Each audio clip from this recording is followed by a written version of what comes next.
వంశపారంపర్యంగా ఈ మేదర వృత్తి చేసుకుంటూ అనేక రకాల పనిముట్లను తయారు చేస్తూ వినియోగదారులకు అందుబాటులో ఉంచుతున్నటువంటి కోటేశ్వరరావు కుటుంబాన్ని అయితే ఈరోజు నా ఈ వీడియోలో పూర్తి వీడియోలో మీకు చూపించే ప్రయత్నం చేస్తానండి. నమస్తే అండి కోటేశ్వరరావు.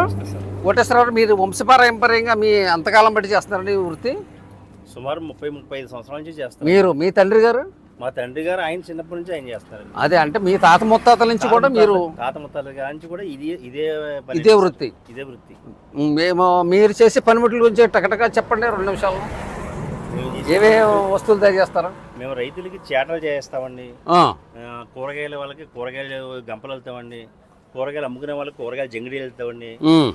తర్వాత ఈ బుట్టలు, చేటలు, తట్టలు, తర్వాత కొబ్బరికాయలు గంపలు, ఆకు మోసే ఆకు జల్లీలు, బేరలను సంబంధించిన రైతులకి తడుకులు, ఇలాగే వ్యవసాయ కూలీలకి వాళ్ళకి అందరికి కూడా బత్తాకాయ గంపలు, కూరగాయ గంపలు, తర్వాత ఈ గోడలు, నీళ్లు తోడుకునే గోడ, ఎత్తు పోసుకునే గోడలండి, పిల్లలు ఉయ్యాలు ఊగడానికి ఉయ్యాల తొట్లు, ఉయ్యాల తొట్లు కూడా చేస్తామండి. ఆఖరికి బొట్టు పెట్టలు ఉయ్యాల తొట్లు, ఉయ్యాలు ఊపడానికి ఉయ్యాల తొట్లు, ఇప్పుడు చెక్క తొట్లు, ఐరన్ తొట్లు. ఇప్పుడు చిన్నప్పుడు చూసినా బొట్టు పెట్టలు మళ్ళీ వీరి దగ్గర వాళ్ళైతే చూడడం జరిగింది. కొంతమంది మరి ఓల్డ్ ఈజ్ గోల్డ్ అన్నట్టు కూడా కొంతమంది పాత ఎలాగైతే ఉయ్యాల తొట్లు ఊపారో అలాగే ఇష్టపడి ఇప్పుడు వాళ్ళ వంశపారంపర్యంగా ఉయ్యాల తొట్లను ఊపారని చెప్పేసి ఉద్దేశంతోనే మాకు మళ్ళీ పెళ్లి కూతురు గంపలు కూడా చేస్తారా? పెళ్లి కూతురు గంపలు చేస్తామండి.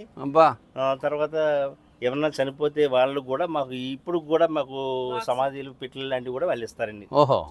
అలాగే అన్ని రకాలు కూడా రైతులు చేపిస్తూనే ఉన్నారండి. అయితే ఇది వరకు ఉన్నంత స్పీడ్ లేదండి, ఇప్పుడు స్పీడ్ తగ్గిందండి. అంటే వేరే రంగం వల్ల ఏం పర్వాలేదండి. ఇప్పుడు అందరూ కూడా మళ్ళీ నేచురల్ వైపు మరలుతున్నారు. అందరూ ఎక్కువగా ప్లాస్టిక్ వినియోగాన్ని తగ్గించుకుని ప్రకృతి వైపు మరలుతున్నారని తప్పనిసరిగా మీకు కూడా మంచి రోజులు వస్తాయి.